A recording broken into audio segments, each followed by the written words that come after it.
Yes students, आज मैं कोशिश करूंगा कि इस एक्सरसाइज का जो प्रॉब्लम्स है जितना हो सकता है, मैंने बहुत सारे बनाया है, मैं और कुछ करके आज इसको मैं एंड कर दूंगा और उसके बाद आप अपने घर पे इसको सॉल्व कीजिएगा पूरा एक्सरसाइज को। मैंने क्वेश्चंस भी आपको भेज दिया है, उस पर डाल दिया है मैंने, और वो सारा क्वेश्चन सॉल्व करेंगे। 2 चैप्टर हो जाए, उसका नेक्स्ट हम आगे करेंगे। अब देखिए यहाँ पे क्वेश्चन है, क्वेश्चन नंबर 19। ठीक है, ये थोड़ा सा ये सब लंबा क्वेश्चन है, थोड़ा समझना पड़ता है। अब यहाँ पे एक वर्ड आया है downstream and upstream. ये downstream and upstream क्या होता है? डाउन स्ट्रीम मतलब जैसे मान लो कि जब पानी बहता है और अगर कोई उसी डायरेक्शन में जाता है, that is in the direction of the flowing water, that is downstream. And upstream होता है in direction opposite to the direction of flowing water. अगर पानी जिधर बह रहा है उसका ऑपोजिट डायरेक्शन में कुछ चलता है तो आपको ये बात सोचना पड़ेगा कि क्या होगा, स्पीड घटेगा। और जिधर पानी चल रहा है, या मान लो हवा बह रही है, जिस डायरेक्शन में हवा बह रही है उसी डायरेक्शन में हम दौड़ते हैं तो क्या होगा, हमको इजी होगा। आप साइकिल चलाते हैं तो आपको इजी होगा, लेकिन ऑपोजिट डायरेक्शन में टफ होगा, आपका स्पीड घट जाएगा। तो यहाँ पे कहता है steamer goes downstream from one port to another. मान लो ये नदी है, यहाँ से ये इस साइड आया और फिर इसी रास्ता से यहाँ आया, तो जितना डिस्टेंस जाने में होगा उतना ही डिस्टेंस आने में होगा, अगर क्या, जब पाथ सेम होगा। तो एक steamer direction of the water में जाता है यानी कि डाउन स्ट्रीम, और एक बार opposite to the direction of water आता है, अप स्ट्रीम में आता है। अब मान लीजिए कि उस स्टीमर का स्टिल वाटर मतलब रुका हुआ पानी में, उसका speed x kilometre per hour है। Let the speed of the steamer, STEAMER steamer, in still water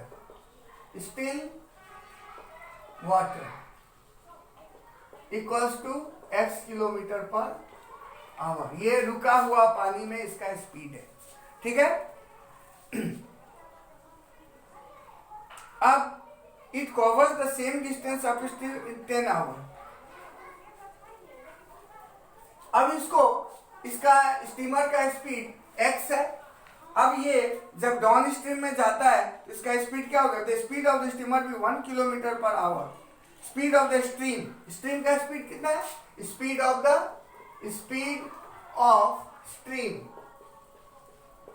stream मतलब यहां हो गया वाटर का स्पीड कितना है, 1 किलोमीटर पर आवर। मैंने क्या बोला, डाउन स्ट्रीम मतलब जिधर पानी बह रहा है उस डायरेक्शन में। तो स्पीड ऑफ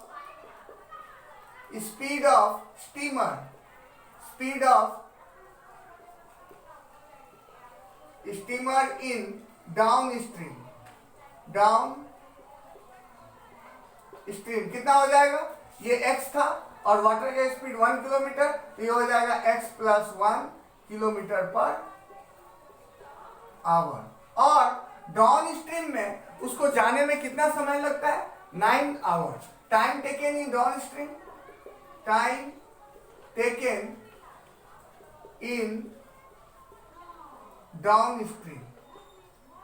डाउन स्ट्रीम में टाइम कितना लगता है, 9 आवर। तो फिर ये बताइए डिस्टेंस क्या होगा। हम लोग जानते हैं कि distance equals to speed into time. Distance equals to speed into time. Therefore, distance traveled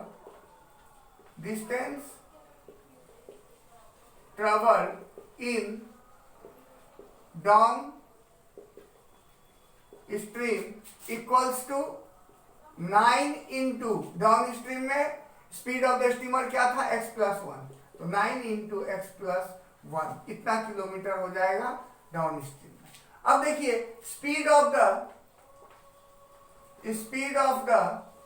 steamer in up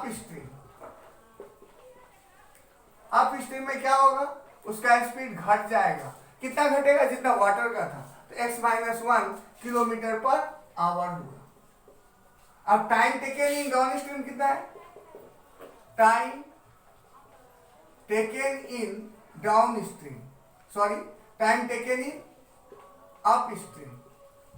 up stream में कितना टाइम लगा था, 10 आवर्स। तो अप स्ट्रीम में डिस्टेंस क्या होगा, वही speed into time, distance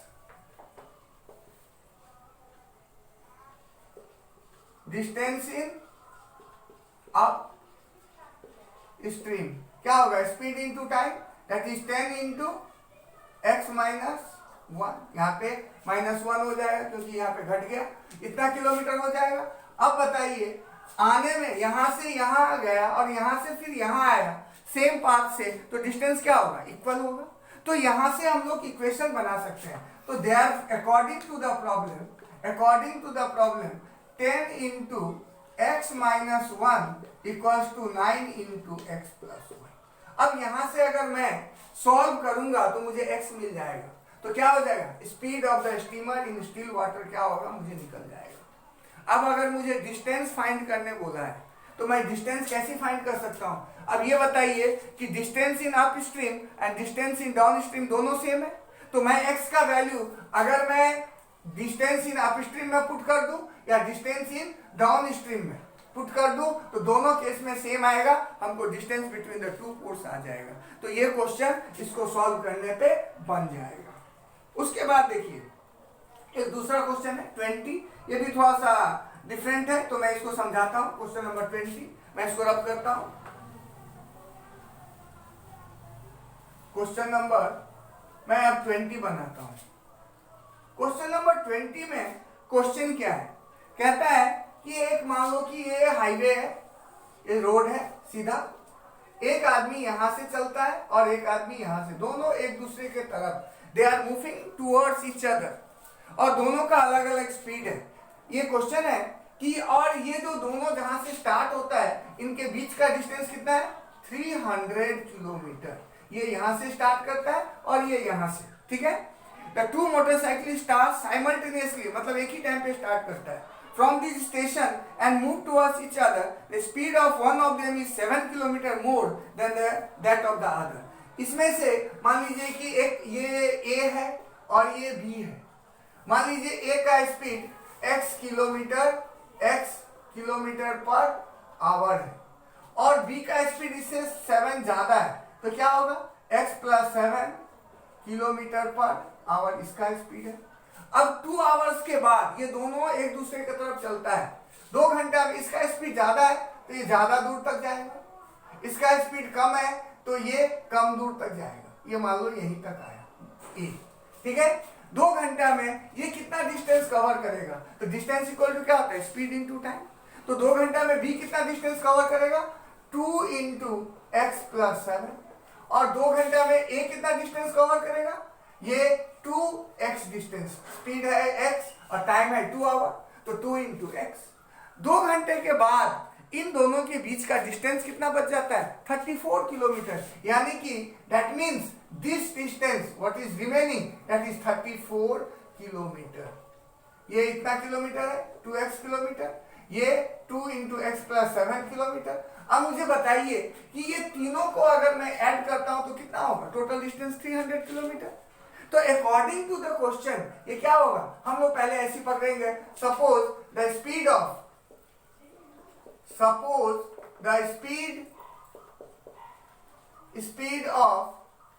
motorcyclist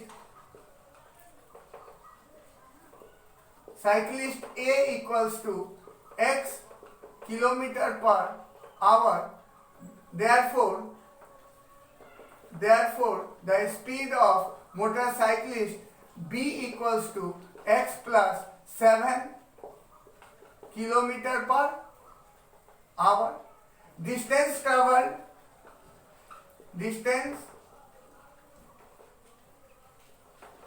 traveled by A in 2 hours equals to 2x kilometre.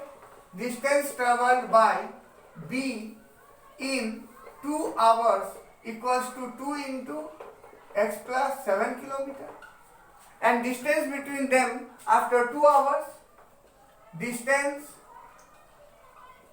between them after 2 hours equals to 34 kilometre, 34 kilometre. तो इन तीनों डिस्टेंस को अगर हम ऐड करेंगे तो टोटल डिस्टेंस होगा। तो अकॉर्डिंग टू द प्रॉब्लम यहां पे क्या होगा, 2x plus 34 plus 2 into x plus 7 equals to 300। यहां से अगर आप x फाइंड करेंगे तो स्पीड ऑफ दिस मोटरसाइकिलिस्ट, और अगर उसमें हम 7 ऐड करेंगे तो speed of the second motorcyclist आपको मिल जाएगा। हम इसको सॉल्व करेंगे, हमारा आंसर आ जाएगा। अब एक क्वेश्चन मैं और सॉल्व करता हूं, मैं इसको रब करता हूं, इसको आप देख लीजिएगा। अब मैं दूसरा क्वेश्चन सॉल्व करता हूं।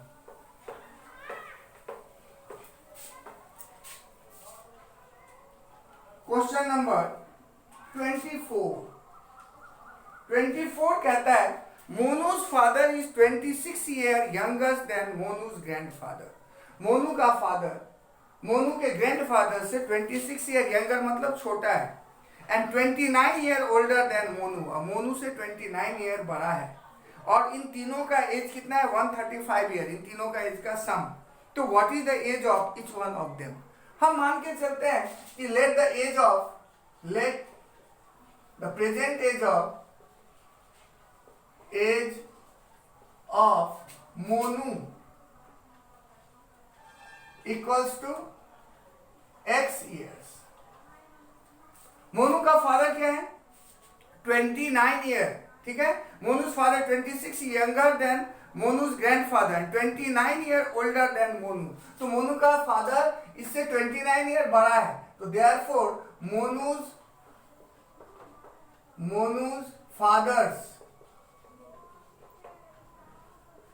फादर्स एज कितना होगा x प्लस 29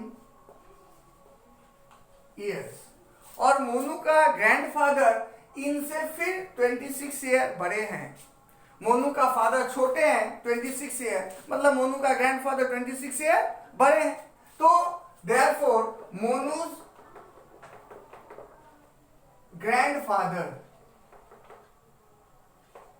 फादर्स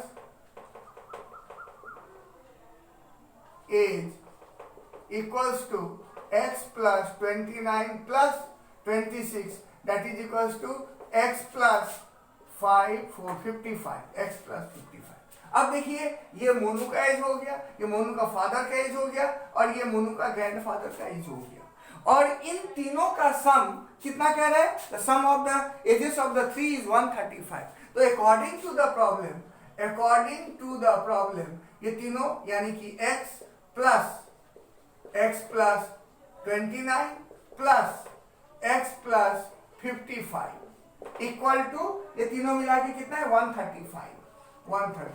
यहां से आप अगर x फाइंड करेंगे तो मोनू का एज निकलेगा, उसमें 29 ऐड करेंगे तो मोनूज फादर से एज निकलेगा, और 55 ऐड करेंगे तो मोनू का ग्रैंडफादर का एज निकलेगा, and in this way we can get the ages of all the three. So I have solved some of the problems of this chapter, this exercise. You try some of these by yourself, and if you cannot, at least learn what I have taught, what I have solved. If you are learning that much also, something will be done, and you know something is better than nothing. So be at home, be safe and solve it. ठीक है। अब हम लोग आगे chapter दूसरा class में करेंगे।